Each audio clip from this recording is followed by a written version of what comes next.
오늘은 공동체 생활 세 번째 시간입니다. 여러분 몇 팀이세요? 아마 이 자리에 계신 대부분 다 자기 팀이 있을 겁니다. 우리가 팀이라고 우리의 공동체를 부르지만 사실 그 공동체는 교회죠. 저는 개인적으로 우리 공동체 이름을 참 잘 지었다고 생각합니다. 왜냐하면 교회는 곧 팀이기 때문입니다. 팀은 공통의 목적을 가지고 있습니다. 팀원들은 같은 시간에 같은 경기를 뛰고요, 또 각자 맡은 위치에서 서로 협력합니다. 교회는 팀입니다. 그렇다면 이 팀의 목적은 무엇일까요? 성경은 교회의 승리를 무엇이라고 정의하고 있을까요? 정말 멋진 교회당을 지으면 성공한 걸까요?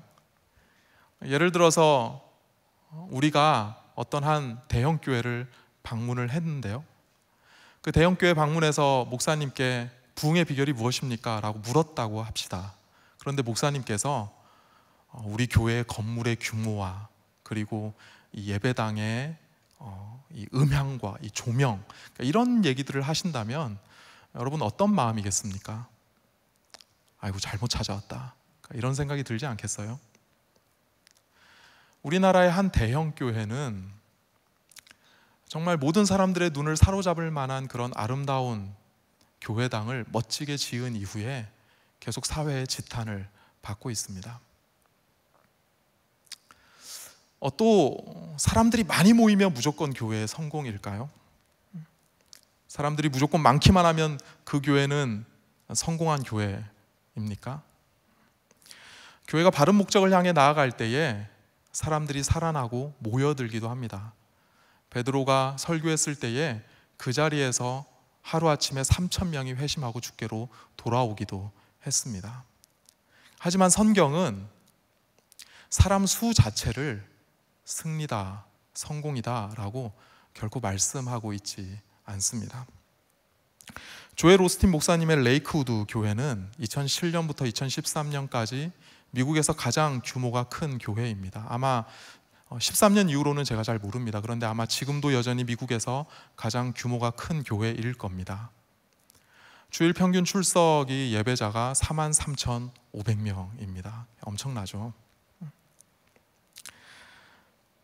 그런데 위키 백과사전에 이 교회를 검색해 봤더니 이렇게 설명하고 있습니다. 레이크우드 교회는 복음주의 교회가 아니다. 조엘 오스틴 목사님이 쓰신 긍정의 힘이라는 책이 있습니다. 아주 좋은 자기계발서입니다. 이 책을 읽으면 하나님이 멋지니까 당신도 멋지다, 이렇게 얘기해 줍니다. 그래서 이 책을 읽고 나면 잠들기 전에 딸에게 우리는 잘 될 거야, 우리는 건강할 거야, 우리는 내일 더 행복해질 거야 라고 속삭이고 아주 기분 좋게 잠자리에 들게 만듭니다. 하지만 이 책은 복음이 진짜 무엇인지 제대로 설명하고 있지 않습니다. 예수만이 구원의 길이라고 분명하게 언급하지 않습니다. 이유는 이 교회의 목적이 다르기 때문입니다. 이 교회의 목적은 세상에서 번영하는 것이라고 생각합니다. 제 경험상 준비가 되지 않은 상태에서 갑자기 사람들이 많이 몰려오면 오히려 그것은 교회의 위기가 됩니다. 팀의 코치는 교만에 빠지고 팀원들은 방향과 목적을 잃어버립니다. 하나님의 영광을 추구하기보다 사람의 영광을 추구하게 됩니다. 여러분, 무엇이 승리입니까? 무엇이 교회의 승리이고 무엇이 팀의 승리입니까? 마태복음 28장 19절 20절 말씀을 같이 한번 보겠습니다. 여러분 많이들 알고 계시죠? 나도 아는 말씀인데? 그만큼 중요하다는 거예요. 나도 알고 있다는 건 성경에서 어마무시하게 중요한 말씀이라는 뜻입니다. 마태복음 28장 19절 20절 말씀 같이 읽습니다. 시작. 그러므로 너희는 가서 모든 민족을 제자로 삼아 아버지와 아들과 성령의 이름으로 세례를 베풀고 내가 너희에게 분부한 모든 것을 가르쳐 지키게 하라. 볼지어다 내가 세상 끝날까지 너희와 항상 함께 있으리라 하시니라. 예수님께서 하늘로 올라가시면서 제자들에게, 자신의 팀에게 남긴 단 하나의 명령입니다. 읽어보면 동사가 여러 가지가 있는 것 같지만, 그러나 원문을 보면 본 동사는 딱 하나입니다. 제자를 삼아. 나머지 가다, 세례를 베풀다, 가르쳐 지키게 하다, 이 모든 것들은 다 분사입니다. 즉, 제자를 삼기 위해 가야 하고, 제자를 삼기 위해 세례를 베풀어야 하고, 제자를 삼기 위해 말씀을 가르쳐 지키게 해야 한다는 뜻입니다. 교회의 목적은 사람들을 예수의 제자로 만드는 것입니다. 교회의 목적은, 교회의 승리는 사람들을 예수의 제자로 만드는 것입니다. 이것이 팀 생활의 목적입니다. 제자로 만들기 위해서 사람들에게 복음을 전하고 그들을 교회로 초청합니다. 제자로 만들기 위해서 우리가 함께 예배하고, 예배가 끝나면 같이 말씀으로 삶을 나눕니다. 서로 섬기고 사랑을 베풀고 서로 같이 봉사도 하고 선교도 같이 떠나고, 그리고 함께 훈련도 받습니다. 왜죠? 우리가 함께 제자가 되기 위해서입니다. 팀은 함께 제자로 변화되어야 합니다. 제자 삼는 것이 팀의 승리입니다. 그리고 이러한 공통의 목적을 가지고 팀 생활을 할 때 그것이야말로 복음에 합당한 생활입니다. 빌립보서 1장 27절 말씀을 보겠습니다. 제가 읽습니다. 오직 너희는 그리스도의 복음에 합당하게 생활하라. 이는 내가 너희에게 가보나 떠나 있으나 너희가 한 마음으로 서서 한 뜻으로 복음의 신앙을 위하여 협력하는 것과, 여기서 복음에 합당하게 생활하기 위해 어떻게 하라고 말씀합니까? 너희가 한 마음으로 서서 한 뜻으로 복음의 신앙을 위하여 협력하라고 말씀합니다. 한 마음으로 협력한다. 여러분, 이게 뭡니까? 이게 팀워크잖아요. 이게 팀워크잖아요. 그러니까 팀이 제자를 삼아야 한다는 이 공통의 목적을 잘 수행하기 위해서는, 그러한 승리를 이루기 위해서는 팀은 팀워크가 좋아야 합니다. 좋은 팀워크가 그냥 만들어지지 않죠. 노력해야죠. 간사나 리더만 뛴다고 결코 좋은 팀워크가 되지 않습니다. 팀원들 모두가 함께 참여하고 협력해야 합니다. 이것이 복음에 합당한 생활이다라고 말씀합니다. 빌립보 팀은 팀워크가 좋았던 것 같아요. 바울이 굉장히 기뻐합니다. 1장 4절과 5절에 이렇게 말씀합니다. 간구할 때마다 너희 무리를 위하여 기쁨으로 항상 간구함은 너희가 첫날부터 이제까지 복음을 위한 일에 참여하고 있기 때문이라. 바울이 지금 비록 감옥에 갇혀 있어서 굉장히 고달프지만 이 빌립보 팀을 위해 기도할 때마다, 빌립보 팀을 생각할 때마다 마음이 너무 기뻐요. 왜냐하면 이 팀은 팀워크가 좋거든요. 이 팀은 팀원 모두가 복음을 위한 일에 참여하고 있기 때문입니다. 바울이 협력, 참여, 이런 말을 왜 자꾸 쓸까요? 정치적입니까? 바울이 이런 단어를 계속 쓰는 이유가 뭡니까? 팀의 팀워크가 가장 중요하기 때문입니다. 팀워크를 빼놓고는 팀을 얘기할 수가 없습니다. 팀워크는 팀에 있어서 아주 중요한 가치입니다. 그런 점에 있어서 우리 갈라디아서 6장 2절 말씀을 다 같이 읽어보도록 하겠습니다. 시작. 너희가 짐을 서로 지라. 그리하여 그리스도의 법을 성취하라. 너희가 짐을 서로 지라. 그리하여 그리스도의 법을 성취하라. 여기서 법은 원리나 질서라고 이해하시면 좋습니다. 예수의 팀을 위한 예수의 원리가 무엇입니까? 서로 짐을 나눠서 지는 것입니다. 여러분, 이 말씀이 어떻게 들리세요? 배치장도 맞들면 낫다, 이런 어떤 격언, 이런 속담, 이 정도로 들리십니까? 원래 갈라디아서의 핵심은 공동체가 아닙니다. 갈라디아서의 핵심은 복음입니다. 갈라디아서는요, 처음부터 끝까지 복음이 무엇인지만을 설명합니다. 이 복음도요, 사람들이 다르게 생각하는 경우가 있습니다.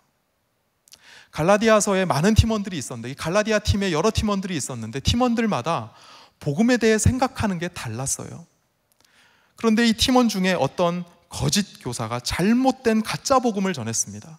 이 잘못된 가짜 복음의 유혹 가운데 있으니까 그거 가짜 복음이야, 진짜 복음은 이거야 라고 얘기하는 것이 갈라디아서입니다.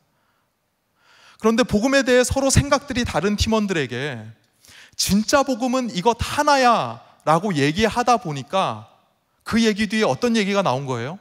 너희가 짐을 서로 지라. 어떻게 된 걸까요? 몇몇 거짓 교사들이 이렇게 얘기했어요. 예수 믿기만 한다고 구원받아? 말도 안 되지. 니들 꼬라지를 봐라. 너네가 하나님 백성이냐? 그런데 그렇게 살고 있냐? 너희 진짜 구원받은 거 맞냐? 양심이 있으면 얘기해봐라. 아니다. 예수 믿는다고 구원이 완성되는 것이 아니라 예수를 믿고 구원받지만 율법을 지켜야 구원이 완성된다. 이렇게 가르쳤습니다. 믿음으로만 구원받는 것이 아니라 율법을 지켜야 구원받는다라고 얘기한 거죠. 그러나 바울은 내가 행하는 일이 아니라 그리스도께서 행하신 일이 결정적이다, 이렇게 말씀합니다. 그리스도께서 어떤 일을 행하셨습니까? 우리의 죄값을 대신 지시고 죽으셨습니다. 그런데 여기서 죄가 뭔지를 좀 먼저 얘기하고자 합니다. 여러분, 죄가 뭡니까? 여러분 다 죄인이십니까? 무엇 때문에 여러분은 죄인이십니까? 조금 부담스러운 얘기죠. 보통 예를 들어서 제가 씀씀이가 너무 해퍼요. 제가 수입이 있는데 수입보다 지출이 너무 과합니다. 그래서 수입을 거의 다 지출로 씁니다. 저축은 뭐 거의 하지 않습니다. 그냥 막 이것도 사고 저것도 사고 막 이래요. 신났죠. 그럼 이런 과소비가 어떻습니까? 죄죠. 잘못된 겁니다. 근데 성경은 그런 죄의 현상만을 죄라고 얘기하지 않습니다. 사실 그보다는 그 사람이 그렇게 행동하는 그 뿌리에, 그 마음 깊은 곳에 있는 그것에 더 집중합니다. 예를 들어서 그것을 탐욕이라고 한다면 그 너의 마음의 탐욕이 진짜 죄야 라고 얘기합니다.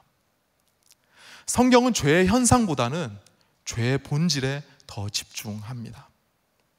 그리고 죄의 본질을 자기중심성이라고 말합니다. 신이 이 세상을 창조했습니다. 신이 나를, 사람을 이 세상에 만들었습니다.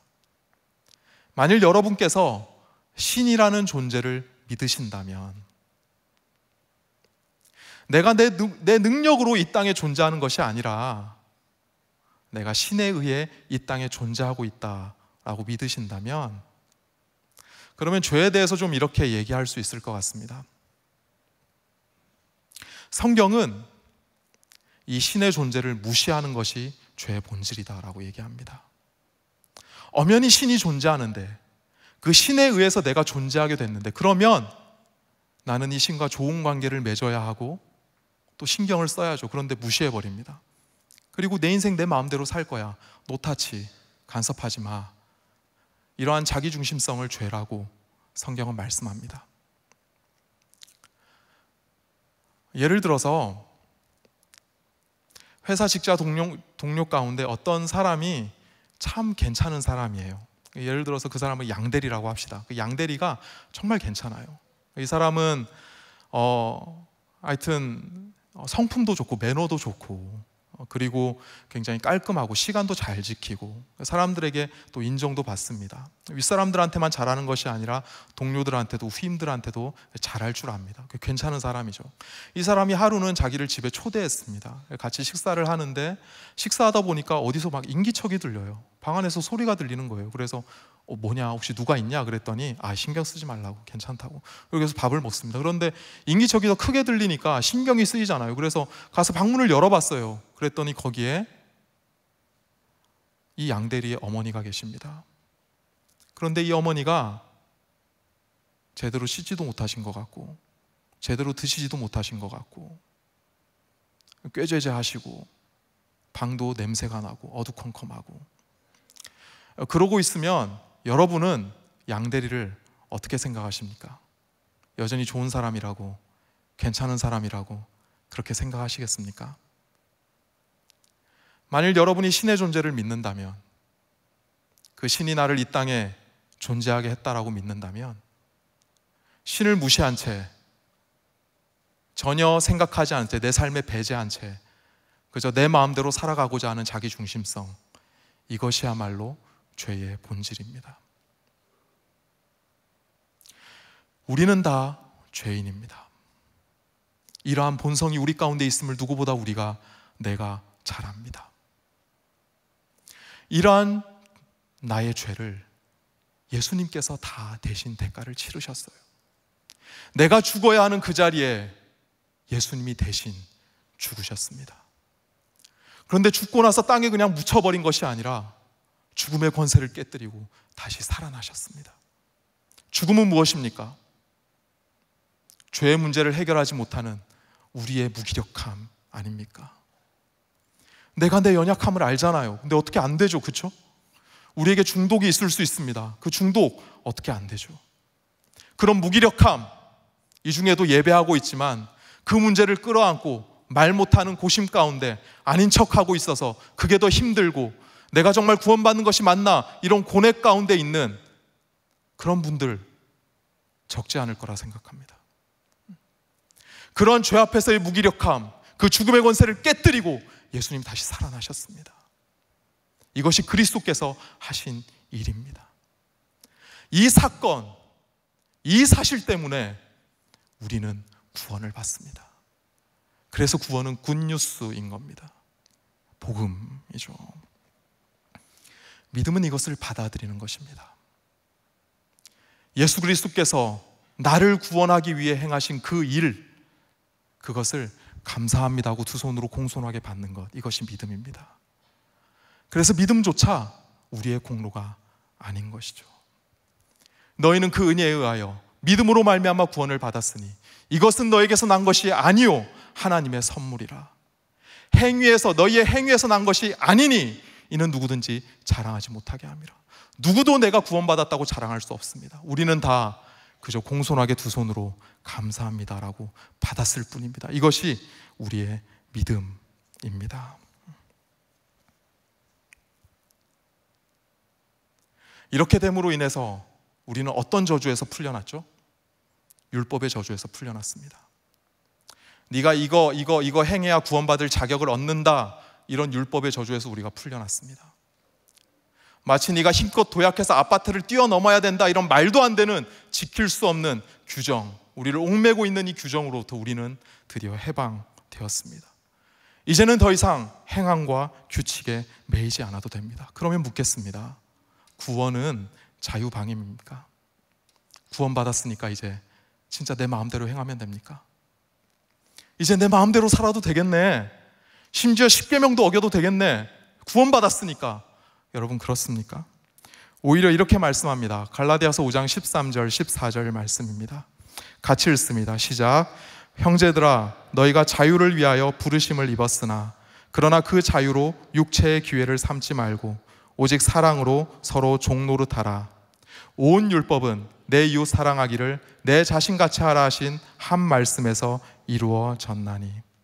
하나님께서 우리를 자유로운 삶으로 부르셨다는 것은 틀림없는 사실입니다. 그러나 그 자유로 내 육체의 쾌락과 내 육체의 정욕을 채울 기회를 삼지 말고 오직 서로 사랑하라. 그 자유로 서로 사랑하라, 이렇게 말씀합니다. 내가 내 자유로 방탕한 삶을 산다면 그것은 자유를 망치는 길입니다. 하지만 이 자유로 우리가 서로 사랑한다면 그것이야말로 자유를 누리고 자유가 풍성해지는 길입니다. 어떤 축구팀이 있다고 합시다. 요즘에는 여성분들도 축구 많이 좋아하시죠. 특히 어떤 자매는 자기 메인 푸사에다가 이강인 선수 이렇게 해놨더라고요. 어떤 축구팀이 있다고 합시다. 축구는 11명이 뛰죠. 그런데 그 중에 한두 명만이라도 자기 마음대로 뛴다면 여러분 그 경기가 어떻게 될까요? 그렇게 뛰는 그 한두 명의 선수를 보고 야, 정말 자유로운 축구 선수다 이렇게 얘기하겠습니까? 같이 뛰고 있는 선수들은 뭐가 될까요? 마음이 어떨까요? 이 경기를 지켜보고 있는, 여기에 노력을 쏟아부었던 감독과 코치와 나머지 후보 선수들, 그 외에 수많은 스태프들, 그들의 마음이 어떻게 될까요? 여러분 이 팀이 어떻게 될까요? 그러니까 오히려 반대로 그 팀이 참 실력이 뻔히 보이는데 그럼에도 불구하고 막 협력을 해서 정말 한 몸처럼 그렇게 움직여서 자기보다 강한 상대를 이겨낼 때, 승리할 때, 그때 감격이 있지 않습니까? 그런 경기를 우리가 같이 지켜보면 정말 그 어떤 영화가 주는 감동보다도 더 큰 감동이 우리에게 부어지지 않습니까? 이런 게 팀워크이라는 거죠. 그런데 선수들이 서로 단합하지 않습니다. 어떤 선수는 한 코치는 좋아하는데 또 다른 코치는 별로 안 좋아합니다. 어떤 선수는 계속 트레이드를 계속 희망합니다. 개인의 영예를 팀의 승리보다 더 중요하게 여깁니다. 심지어 어떤 선수는 팀의 승리를 아예 예상조차 하지 않습니다. 또 아예 포기해버렸습니다. 우리 팀이 무슨 승리야? 우리 팀은 승리할 수 없어. 이런 축구팀이 있다고 합시다. 이 팀이 경기력으로 드러나겠죠. 여러분 이 팀은 어떻게 될까요? 지금은 개인의 가치가 공동체의 가치보다 훨씬 더 중요한 시대입니다. 그렇죠. 우리가 어릴 적 살던 사회와는 지금 완전히 다르잖아요. 개인의 가치가 공동체의 가치보다 훨씬 더 중요하고 우선되는 시대를 우리가 살고 있습니다. 하지만 어떤 팀이라도 경기에서 승리하기 위해 개인의 영예보다 팀의 하나됨, 협력을 더 우선해 둡니다. 여러분 이거 이상한 겁니까? 오늘날 이 시대의 가치관과 어긋나는 겁니까? 상식이죠. 상식입니다. 그런데 왜 우리가 우리 팀에서 이런 팀워크를 얘기할 때 소통이 잘 되지 않는 느낌을 가질 때가 있을까요? 이게 상식인데 왜 우리 팀에서는 팀워크를 얘기할 때 쿨하게 돌아서고 쿨하게 참여하지 않고 그것이 너무나 당연하고 개인의 영성이 더 중요하고 왜 이게 당연할까요? 팀워크를 얘기하기가 힘든 경우가 왜 생길까요? 손흥민 선수가 골을 넣고 나면 항상 주로 하는 말이 있습니다. 득점보다 승점이 중요하다. 그러니까 개인의 어떤 영예보다는 팀의 승리가 훨씬 더 중요하다는 뜻이겠죠. EPL 2016-17 시즌에 축구 얘기 계속해서 죄송합니다.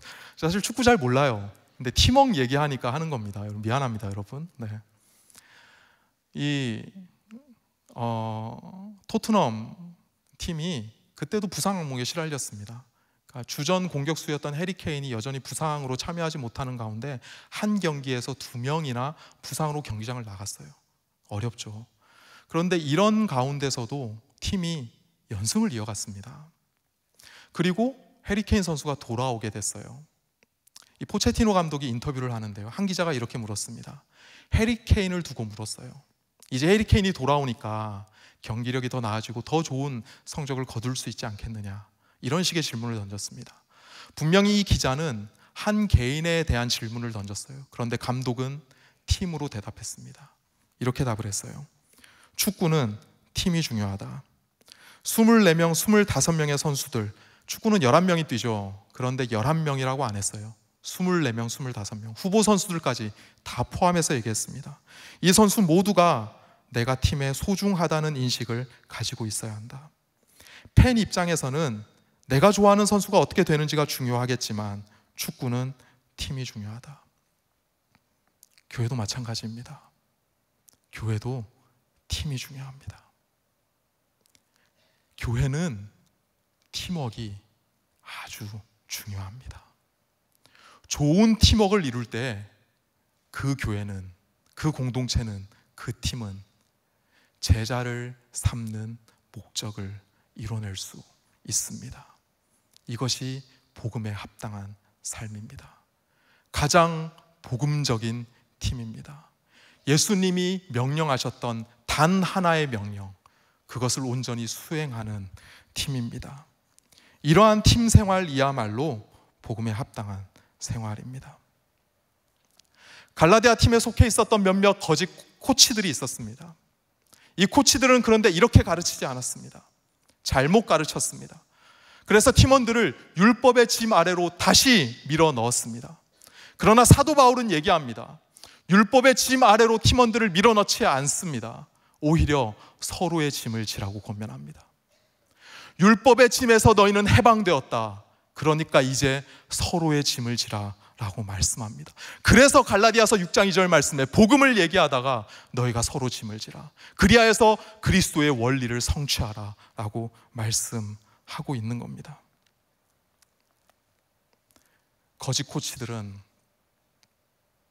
하나님과 개인적인 관계를 쌓는 개인주의 영성만을 추구하고 강조했습니다.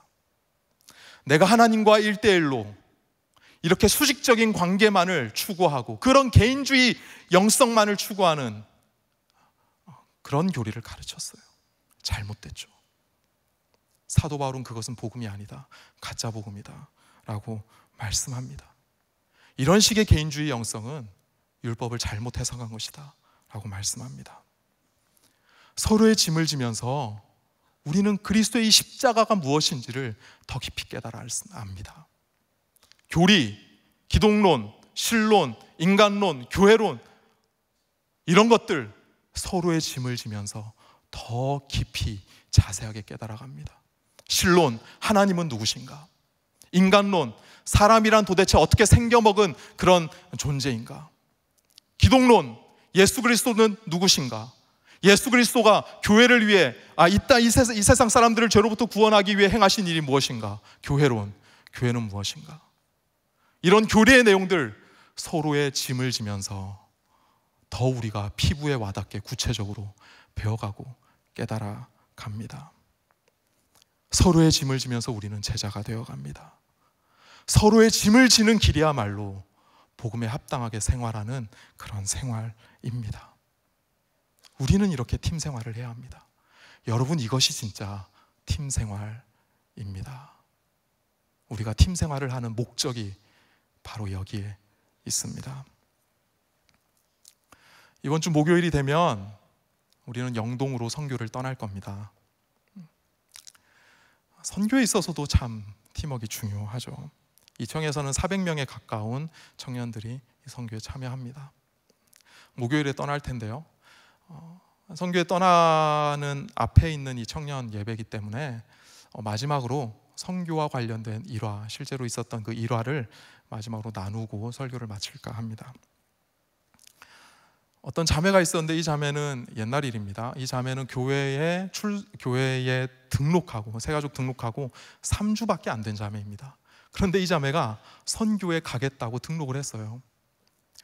그런데 선교 가기 직전에 몸살 감기가 들었어요. 여름이었는데 몸살 감기가 들었어요. 그러면 하나님, 내가 선교에 순종했는데 왜 이렇게 하십니까? 라고 의구심이 들만도 하죠. 그런데 어쨌든 선교에 참여했습니다. 아직 팀원들이랑 안 친해요. 그래서 팀원들에게 아프다고 얘기는 못하고 눈치 보이니까, 그리고 팀장한테만 기도 제목을 내놨습니다. 이로 선교를 했어요. 그런데 그 팀원들이 굉장히 건강했던 것 같아요. 이게 사실 선교를 하면 불편하잖아요. 또 힘들고 피곤하고 그러거든요. 그런데 다들 그래도 감사하게 이렇게 잘 생활을 했습니다.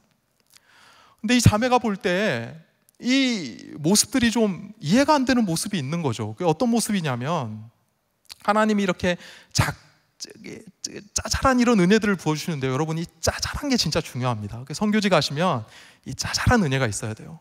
근데 이 오빠는 되게 피곤해 보여요. 다크서클이 막 여기까지 내려와 있는데, 그런데 이 오빠가 누가 봐도 피곤하잖아요. 그런데 말은 이렇게 해요.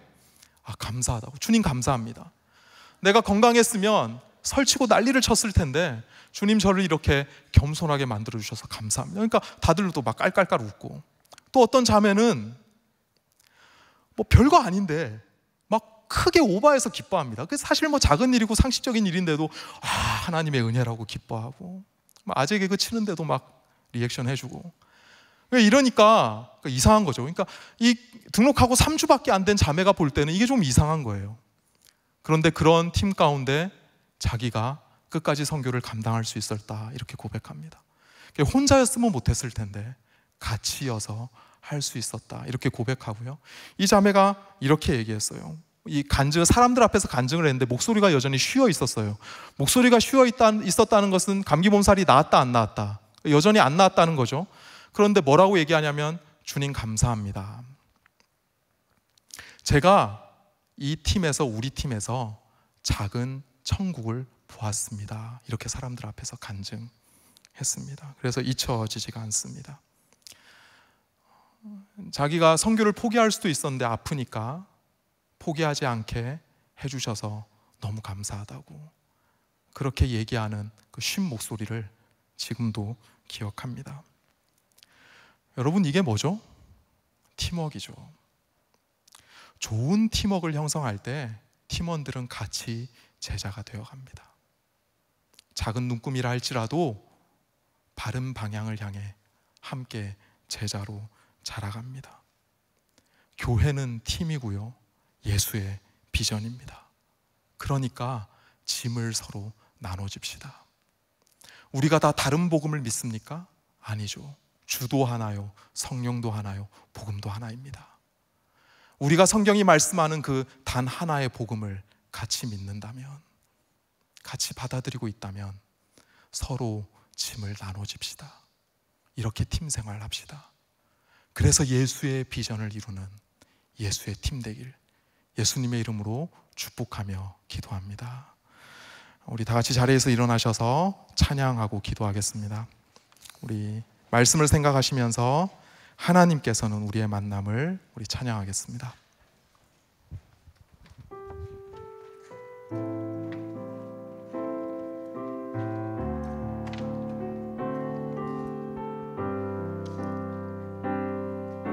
하나님께서는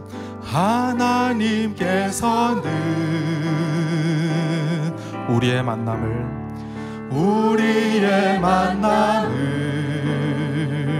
계획해 놓으셨네.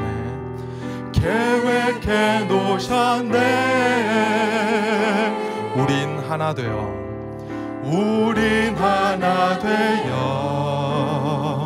어디든 가리라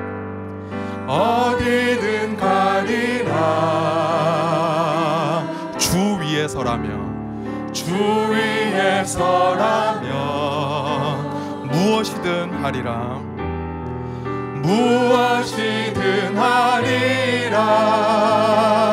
당신과 함께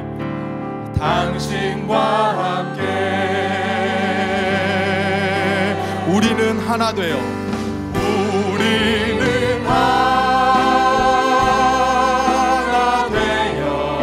함께 걷네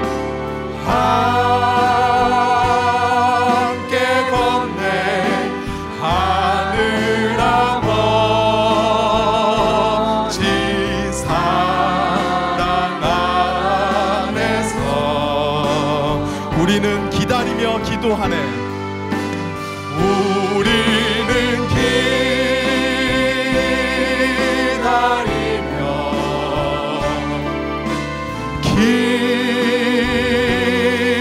기도하네. 우리의 삶에 사랑 넘치도록. 또 우리 모임은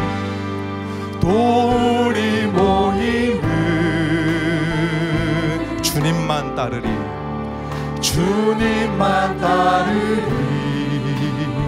환난이 올지라도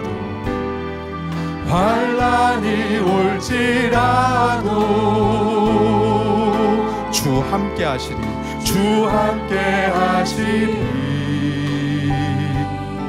또 우리 마음에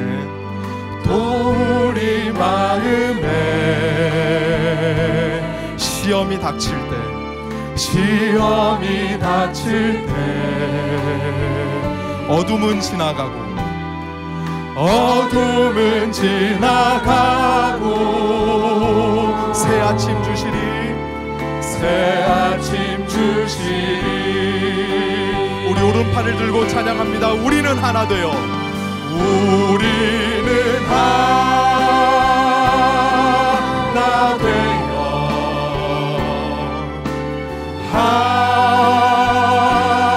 함께 걷네 하늘 아버지 사랑 안에서.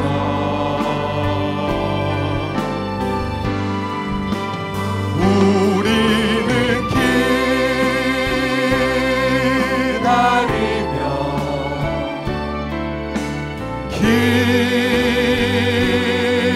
기도하네 우리의 삶의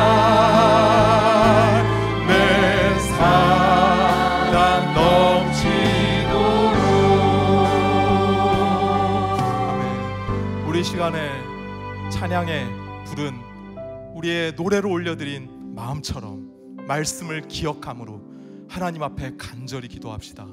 하나님, 우리의 팀이 좋은 팀워크를 갖게 하여 주시옵소서.